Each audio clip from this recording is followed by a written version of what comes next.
आइए हम लोग शुरू करते हैं 9th क्लास के ज्योमेट्री। तो ये जो ज्योमेट्री है आपका, जो 9th क्लास में ज्योमेट्री पढ़ना है आपका, ये बना हुआ है दो शब्दों से। ज्यामिति। ज्यामिति का मतलब होता है, ज्या का मतलब होता है जमीन और मिति का मतलब होता है माप। अर्थात इस ज्यामिति का जो अर्थ होता है जमीन की माप। इसकी शुरुआत नील नदी के घाटी मिस्र में की गई थी। क्योंकि वहाँ पे होता क्या था कि प्रत्येक वर्ष बाढ़ आया करते थे बरसात के दिनों में। तो वहाँ पे जो खेत को अलग अलग करने के लिए, सेपरेट करने के लिए जो खेत बने हुए थे, उस आरी को उस नदी के द्वारा लाए गए मलबे से ढक जाने के बाद पता नहीं चल पाता था कि किसका खेत कहाँ तक है।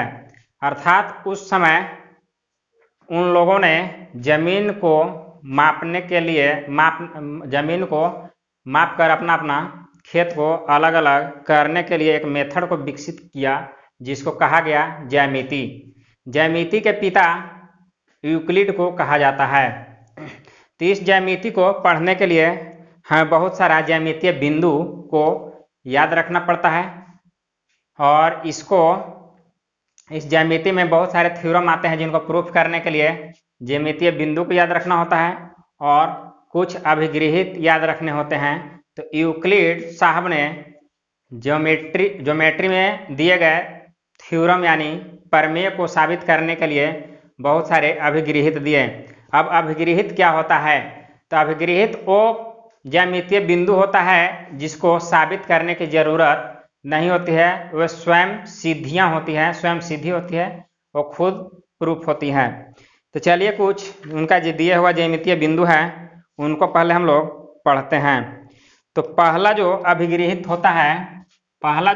है वो कहता है, यूक्लिड का पहला अभिगृहित, कि वे वस्तुएं जो एक दूसरे के बराबर हो, वे दो वस्तुएं जो एक ही वस्तु के बराबर हो, वे आपस में बराबर होते हैं। तो सपोजली डट मान लिया हमारे पास एक वस्तु ए है और ये दोनों वस्तुएं एक दूसरे के नहीं, मान लिया कि एक वस्तु बी है, तीसरा वस्तु सी है। तो ए वस्तु बी जो है वस्तु ए का बराबर है और वस्तु सी जो है वही वस्तु ए का बराबर है।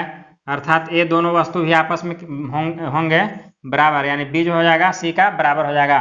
पहले से था कि ए बराबर था बी का और ए बराबर था सी का, या ऐसे भी कह सकते हैं कि बी जो है बराबर है ए का, बी जो है बराबर है ए का और सी भी बराबर है ए का, यानी ये दोनों बी और सी एक ही वस्तु के बराबर है, इसलिए बी सी आपस में क्या होंगे? बराबर होंगे। यानी इनका पहला अभिधारणा था, पहला अभिगृहित है कि वे वस्तुएं जो एक ही वस्तु के बराबर हो आपस में बराबर होते हैं। चलिए दूसरा अभिधारणा इनका है, दूसरा अभिगृहित है कि यदि बराबर में बराबर जोड़ा जाए तो हमें बराबर प्राप्त होता है। सपोजली डट मान लिया जाए हमारे पास 5-5 केजी के दो वस्तुएं थी, ठीक है, दोनों वस्तु आपस में बराबर है, इन दोनों में बराबर जोड़ दिया जाए, यानी 2 केजी और 2 केजी इन दोनों में जोड़ दिया गया, तो हमको जो रिजल्ट प्राप्त होगा, चलिए देखिए, इधर भी 7 केजी प्राप्त होगा और इधर भी 7 केजी प्राप्त होगा। यानी बराबर में जब भी बराबर जोड़ा जाएगा तो हमको बराबर मिलेगा। इसी तरह से बराबर से बराबर घटाया जाएगा तो हमको बराबर मिलेगा। सपोजली डट मान लिया जाए हमारे पास एक 8 केजी, दो 8-8 केजी के वस्तुएं हैं, इनसे हमने 3-3 केजी घटा दिया, तो 3-3 केजी घटा दिया तो हमको अभी प्राप्त रिजल्ट क्या मिलेंगे? बराबर मिलेंगे, यानी 5-5 केजी दोनों तरफ मिले, यानी हमको बराबर से बराबर घटाने पे बराबर प्राप्त होगा। इसके बाद चौथा अभिगृहित कहता है कि वे वस्तुएं जो परस्पर संपाती हों एक दूसरे के बराबर होते हैं। तो संपाती कहने का मतलब है, संपाती कहने का मतलब है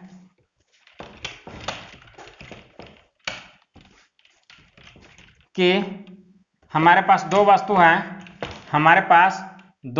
हैं, मान लें कि एक वस्तु ए है, दूसरा वस्तु बी है। अगर एक वस्तु को दूसरे वस्तु पे उठा कर रख दिया जाएगा और पूरा ढक लेगा तो दोनों वस्तुएं आपस में बराबर होंगी, ठीक है। तो तो संपाती का मतलब होता है कि एक वस्तु दूसरे वस्तु को पूर्ण रूपेण ढक ले। यानी मान लो कि दो लाइन है हमारे पास, एक लाइन ए बी है और दूसरा लाइन सी डी है। अगर सी डी को ए बी के ऊपर उठा करके रखा जाएगा और पूरा का पूरा ढक लेगा ए बी को सी डी, तो इस कंडीशन में सी डी जो होगा ए बी का संपाती होगा और ए बी बराबर हो जाएगा सी डी का। ठीक है, अब आगे चलते हैं। पूर्ण अपने भाग से बड़ा होता है। पूर्ण कहने का मतलब कि हमारे पास एक सेव ये है, उसको बहुत सारे भाग में हमने कट कर दिया। उस सेव को हमने मान लो कि 4 टुकड़ा कर दिया, तो 4 टुकड़ा इसका प्रत्येक भाग हो जाएगा।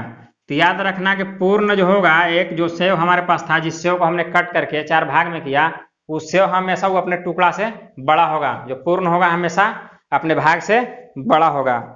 एक ही वस्तु के दुगने परस्पर बराबर होते हैं। एक वस्तु के दुगना, सपोज दैट मान लिया जाए हमारे पास एक वस्तु है, इसका अगर 2 गुना ले लिया जाए, इसका अगर इसी वस्तु का 2 गुना ले लिया जाए तो इसका एक ही वस्तु का 2 गुना, ठीक है, तो एक ही वस्तु का 2 गुना, ठीक है। सपोज दैट मान लिया जाए इसको बीचों बीच काट दिया जाएगा तो दोनों वस्तुएं आपस में क्या होंगी, बराबर होगी। सपोज दैट मान लिया जाए 2 kg का वस्तु है, ठीक है, इसके बदले हमने 4 kg के वस्तु को ले लिया, तभी तो कहेंगे कि एक वस्तु का कितना है, 2 गुना है। तो ये आपस में क्या होगा, इसका 2 गुना परस्पर क्या होगा, बराबर होगा।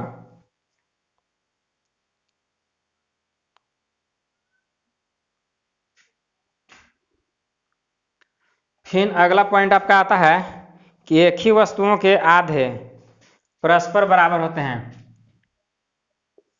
सपोज दैट मान लिया जाए एक वस्तु हमने लिया, ठीक है, एक वस्तु हमने लिया और इसको 2 भाग में बांट दिया, तो आधा जो होगा एक ही वस्तु का आधा परस्पर बराबर होता है।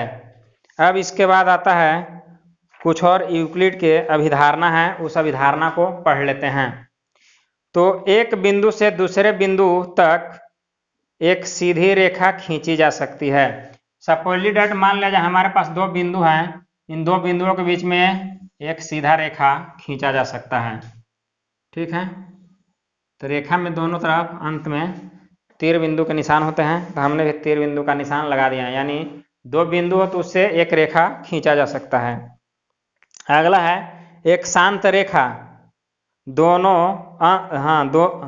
जिसका 2 अंत बिंदु हो अनिश्चित रूप से बढ़ाया जा सकता है।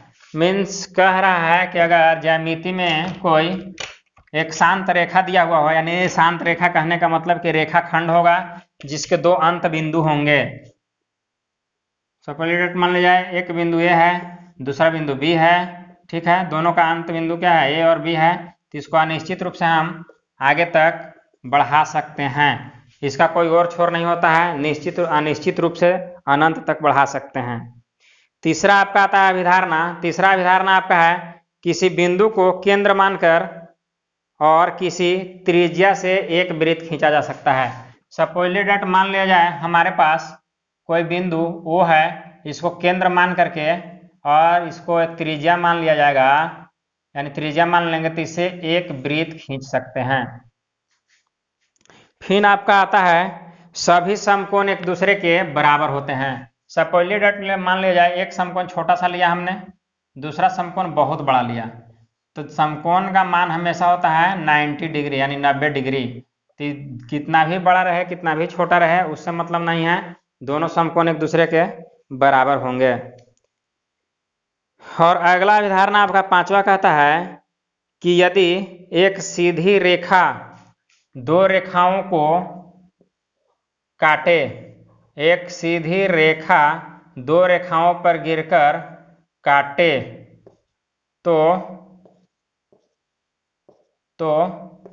जिस ओर अंदर के दोनों कोनों का योग 180 डिग्री से कम होगा, 180 डिग्री से कम होगा, उनको उस ओर आगे की तरफ उन रेखा को बढ़ाने के बाद निश्चित रूप से एक दूसरे को कट करेंगे। कहीं ना कहीं जा करके आगे तक बढ़ाने के बाद एक दूसरे को कट करते हैं। यह है यूक्लिड का 5वां अभिधारणा।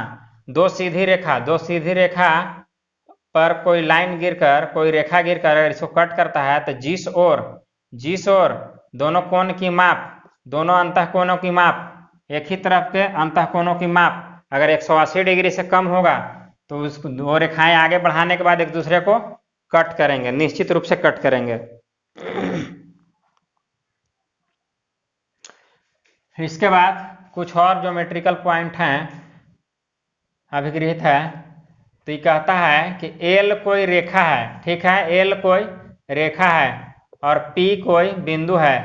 तो एल रेखा के समानांतर पी बिंदु से होकर एक और केवल एक रेखा खींची जा सकती है। ये शाश्वत सत्य है। अगर इसके अलावा कोई भी रेखा खींचा जाएगा तो निश्चित रूप से आगे पीछे बढ़ाने के बाद एल को कहीं ना कहीं कट करेगा। जब कट कर देगा तो ये लाइन जो होगा, पी से जाने वाला जो रेखा होगा वो एल के समानांतर नहीं होगा।